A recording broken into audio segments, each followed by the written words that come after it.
We are halfway through the year and still progressing forward with intentionality in our faith, fellowship, focus, and forward progression. So come grow with us as we continue our quest to win souls for the kingdom. It's time for the next round of ManUp, Summer 2024 edition. It starts today, June the 22nd from 9 a.m. to 12 p.m.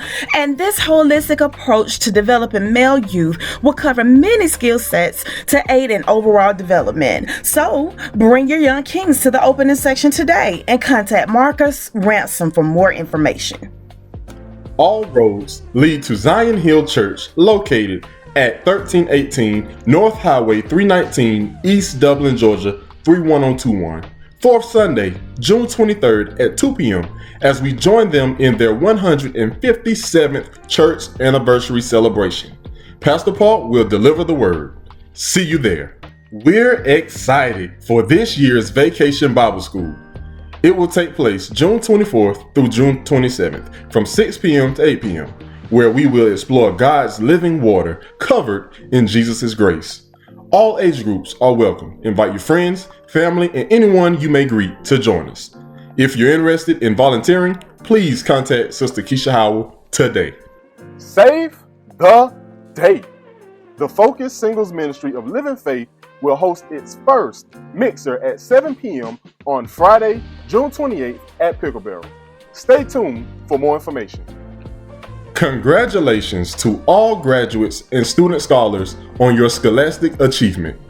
We want to recognize you on Sunday, June 30th for all your hard work. Please turn in your student achievement sheets to Sister Alysha Ware by Sunday, June 16th for recognition on 5th Sunday. Did you miss last Sunday's worship encounter? Well, don't worry. Check out this brief recap and join us this Sunday for Sunday school at 9:45 a.m. and morning worship at 10:45 a.m. See you there. Israel's rejection of Christ doesn't mean that God's plan didn't work. Doesn't mean that his plan failed, but rather their rejection actually was a part of God's plan.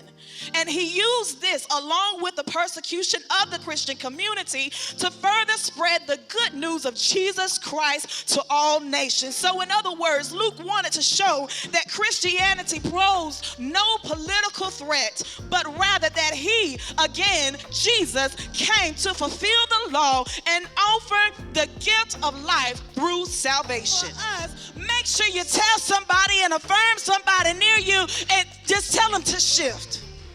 Don't miss the shift. Consider this. How often in our lives do we get impatient waiting on the promises of God?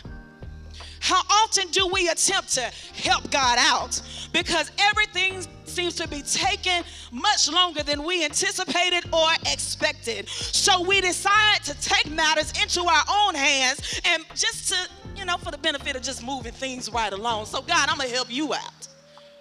But I'm here to remind you of Isaiah 60 and 22 that says, when the time is right, I, the Lord, will make it happen. Somebody say time. Hallelujah. Time means till I'm molded enough, till I'm mature enough, till I'm mended enough, till I am made enough in the likeness and image of God that he envisioned for me to receive and to walk into that appointed manifestation of God's promises. So the weight of his circumstance brought some things back to his remembrance in this shift.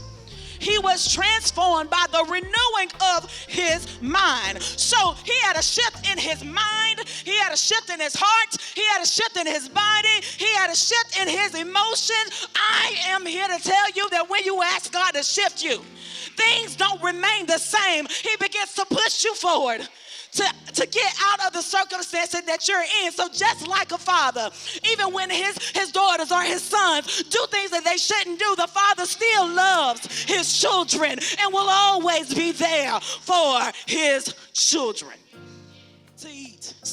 But here he was just starving. Not because the father kicked him out, but because, again, he was impatient and he was selfish.